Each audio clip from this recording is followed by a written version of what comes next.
আলহামদুলিল্লাহি ওয়াকাফা ওয়াসালামু আলা ইবাদিহিল্লাযিনা ইসতাফা আম্মা বাদ। সম্মানিত প্রিয় বন্ধুগণ,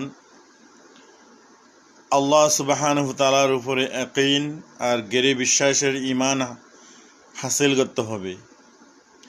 ঈমানটা শিরিক মুক্ত এবং শিরিকের থেকে নিজের ঈমানকে হেফাজত করতে হবে।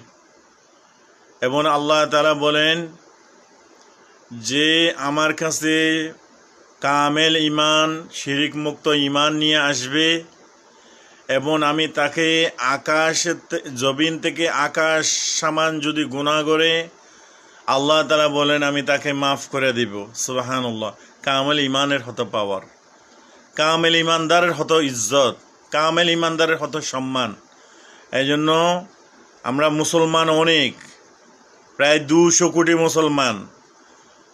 কামেল ঈমানদার কয়জন আছে এটা আমি নিজে যদি যাচাই করি যে আমার ঈমানের কি অবস্থা, তাহলে দেখা যায় শূন্যর পথে আছি এবং ঈমান আছে, গাড়িতে তেল আছে ভাই। এরকম ঢাকার থেকে কক্সবাজার যাবে, তেল আসেনি, যাত্রী জায়গায় তেল আসেনি ভাই, ড্রাইভার সাহেব ও তেল তো আছে। যাইতে যাত্রা বাড়িতে গেছে, এখন ওই যে তেলের যে পাম্পে যাইয়া দাঁড়াইছে, ওকে ভাই কী হয়েছে, যাত্রী বলে ড্রাইভার সাহেব দাঁড়াইলেন কেন? হয়তো ভাই দেখেন না পাম্পের দাঁড়াইছি তেল ভরার লাগিয়া। আপনি না বললেন তেল আছে? তেল আছে ভাই, এতটুক তেল নাই যতটুক তেল নিয়ে আমি কক্সবাজার যাইতে পারি, এতটুক তেল আমার গাড়িতে নাই। ঈমান আছে ভাই, যে ঈমান নিয়ে মৃত্যুর সময় কলিমা নসিব হবে কিনা সন্দেহ আছে আমার।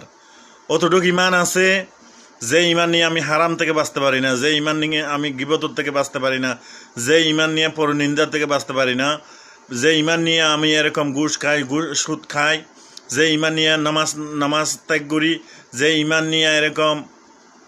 একটা গুরুত্বপূর্ণ কথা শুনুন, কামেল ঈমানদারের পরিচয়, কামেল ঈমানদারের পরিচয় সম্পূর্ণ হারাম কাছের থেকে বিরত থাকে। এই জন্য মনে রাখবেন আল্লাহ তাআলার পছন্দ কামেল ঈমান।